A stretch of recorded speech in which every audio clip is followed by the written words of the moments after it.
রাশিয়ার president Vladimir Putin তার দীর্ঘদিনের সহযোগী সের্গেই শোইগুকে প্রতিরক্ষামন্ত্রীর পদ থেকে সরিয়ে দিচ্ছেন।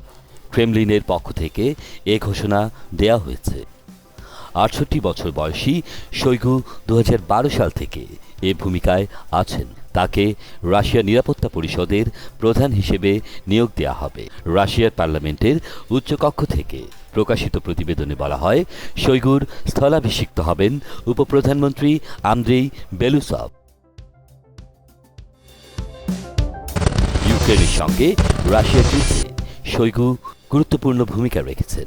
রাশিয়ার সরকারি নথিতে দেখা গেছে, নিকোলাই পত্রুসেভের কাছ থেকে শোইগু রাশিয়ার শক্তিশালী নিরাপত্তা পরিষদের দায়িত্ব। তবে পত্রুসেভের নতুন পদ কী হবে তা এখনও স্পষ্ট জানা যায়নি।